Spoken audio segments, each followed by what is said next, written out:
Bismillahirrahmanirrahim. Assalamualaikum warahmatullahi wabarakatuh. Selamat pagi, selamat siang, selamat sore, dan selamat malam untuk Bapak, Ibu, serta rekan-rekan semuanya.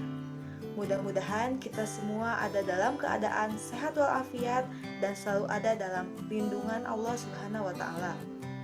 Baik, hari ini kami dari kelompok 2, kelas 6A akan mempresentasikan materi tentang model implementasi kebijakan publik, McMahonian dan Sabatier. Sebelum melakukan presentasi, izinkan saya memperkenalkan anggota kelompok kami. Kelompok kami terdiri dari 4 orang anggota. Yang pertama saya sendiri, Anisya Nurahayu.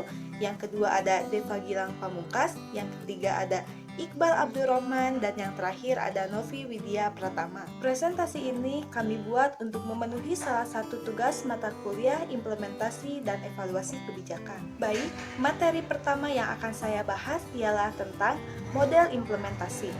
Apa itu model implementasi? Model implementasi ialah model yang dikembangkan Daniel Mazmanian dan Paul A. Sabatier pada tahun 1983 yang mengemukakan 3 kelompok variabel yang mempengaruhi keberhasilan implementasi kebijakan, yaitu yang pertama, karakteristik dari masalah, yang kedua, karakteristik kebijakan, dan yang ketiga, lingkungan kebijakan. Hal ini menurut Subarsono 2005 halaman 94. Model Mazmanian dan Sabatier ini disebut model kerangka analisis implementasi. Baik, selanjutnya saya akan menjelaskan tentang karakteristik masalah. Yang pertama, tingkat kesulitan teknis dari masalah yang bersangkutan. Di satu pihak, ada beberapa masalah sosial secara teknis mudah dipecahkan, seperti kekurangan persediaan air minum bagi penduduk atau harga beras yang tiba-tiba naik. Di pihak lain terdapat masalah-masalah sosial yang relatif sulit dipecahkan, seperti kemiskinan, pengangguran, korupsi, dan sebagainya. Oleh karena itu, sifat masalah itu sendiri akan mempengaruhi mudah tidaknya suatu diimplementasikan. Yang kedua, tingkat kemajemukan dari kelompok sasaran.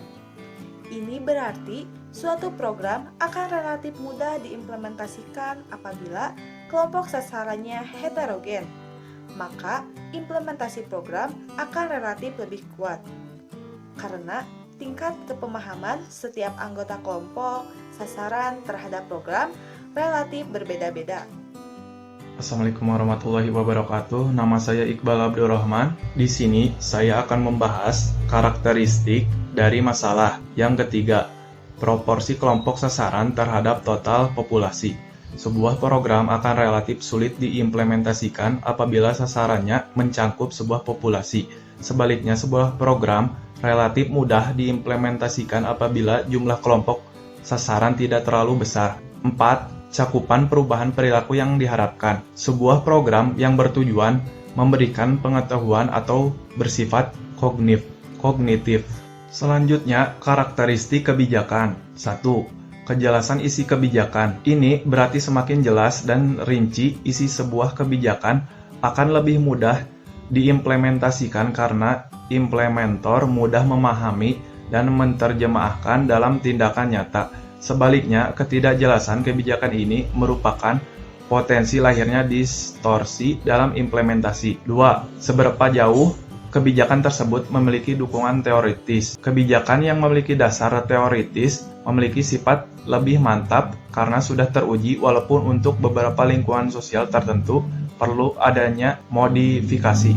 3. Besarnya alokasi sumber daya finansial terhadap kebijakan tersebut. Sumber daya keuangan adalah faktor krusial untuk setiap program sosial. Setiap program juga memerlukan dukungan staf untuk melakukan pekerjaan administrasi dan teknis, serta memonitor program yang semuanya itu perlu biaya. 4. Tingkat komitmen aparat terhadap tujuan kebijakan. Kasus korupsi menyebabkan rendahnya tingkat komitmen aparat untuk melaksanakan tugas, pekerjaan, atau program-program. Di sini saya akan menjelaskan tentang variabel yang ketiga, yaitu lingkungan kebijakan. Poin yang pertama yaitu tentang kondisi sosial ekonomi masyarakat dan tingkat kemajuan teknologinya. Masyarakat yang sudah terbuka dan terdidik akan relatif mudah menerima program-program pembaruan dibanding dengan masyarakat yang masih tertutup dan tradisional. Demikian juga, kemajuan teknologi akan membantu dalam proses keberhasilan implementasi karena program-program tersebut dapat disosialisasikan dan diimplementasikan dengan bantuan teknologi yang modern. Poin yang kedua yaitu dukungan publik terhadap kebijakan. Kebijakan yang memberikan insentif biasanya akan mudah mendapatkan dukungan dari publik.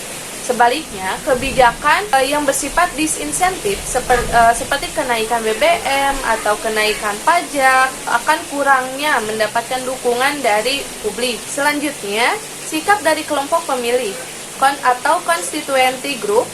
Kelompok pemilih yang ada dalam masyarakat dapat mempengaruhi implementasi kebijakan melalui berbagai cara. Yang pertama yaitu kelompok pemilih dapat melakukan investasi terhadap keputusan yang dibuat badan-badan pelaksana melalui berbagai komentar dengan maksud mengubah keputusan. Poin yang keempat, tingkat komitmen keterampilan dari aparat dan implementator.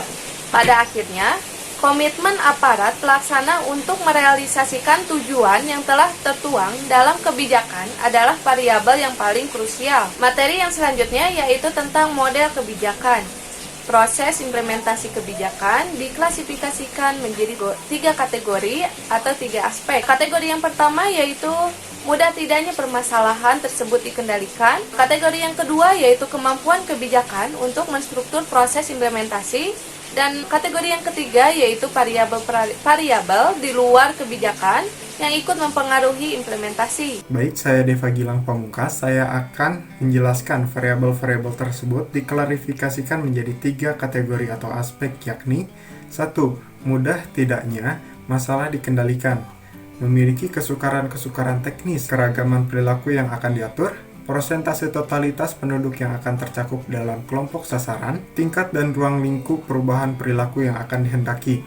Yang kedua, kemampuan kebijakan menstruktur proses implementasi, memiliki kecermatan dan kejelasan perjenjangan tujuan-tujuan resmi yang akan dicapai, keterandalan teori kualitas yang dipergunakan, ketepatan alokasi sumber dana, keterpaduan hierarki di dalam lingkungan dan di antara lembaga-lembaga atau instansi pelaksana, aturan-aturan pembuatan keputusan dari badan-badan pelaksana, kesepakatan para pejabat terhadap tujuan yang termaksud dalam undang-undang atau peraturan, akses formal pihak-pihak luar. Ketiga, ada variabel-variabel di luar kebijakan yang ikut mempengaruhi implementasi memiliki 2 proses utama. Yang ke-1, kebutuhan dari setiap program yang berusaha untuk berubah perilaku untuk menerima dukungan politik yang teratur. Yang kedua, dampak perubahan terhadap kondisi sosioekonomis serta teknologi terhadap mereka jika menjadi pendukung dari tujuan kebijakan, baik dari masyarakat umum, kelompok kepentingan maupun instansi atasan, dari badan-badan pelaksana terhadap pencapaian tujuan undang-undang melalui 1. Jumlah serta arah pengawasan, 2. Penyediaan sumber-sumber keuangan, 3. Sejumlah tugas-tugas baru atau sesudah tugas-tugas yang termuat dalam undang-undang yang telah ada. Selanjutnya dalam proses implementasi, variabel tergantung.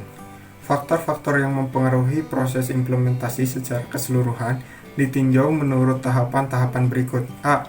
Output kebijakan badan-badan pelaksana tujuan undang-undang yang harus diterjemahkan ke dalam peraturan-peraturan khusus. B. Kepatuhan kelompok sasaran terhadap output kebijakan studi yang dilakukan oleh Bulog CS 1980 mengungkapkan hal bahwa keputusan seseorang untuk patuh terhadap peraturan atau perundang-undangan merupakan fungsi dari A. Pelanggaran mudah dideteksi serta diproses pada pengadilan. B. Tersedianya sanksi untuk menghukum pihak yang melakukan pelanggaran. C. Sikap kelompok sasaran terhadap keabsahan atau legitimasi dari peraturan perundang-undangan yang bersangkutan. D. Ongkos atau beban bagi kelompok sasaran yang patuh. Selanjutnya ada dampak nyata output kebijakan pada aspek pencapaian tujuan program. Seharusnya dapat dipahami bahwa suatu undang-undang atau peraturan akan berhasil mencapai dampak apabila diinginkan. Selanjutnya ada persepsi terhadap dampak dari output kebijakan. Persepsi tentang dampak kebijakan merupakan fungsi dari dampak nyata yang dilengkapi oleh nilai-nilai dari pihak yang mempersepsikannya. Yang terakhir ada perbaikan atau revisi. Mendasar terhadap undang-undang, mengingat saat ditetapkannya suatu undang-undang atau keputusan-keputusan kebijakan lainnya, harus dipahami sebagai awal bagi analisis implementasi. Terima kasih dari kami. Mohon maaf bila ada salah kata. Wassalamualaikum warahmatullahi wabarakatuh.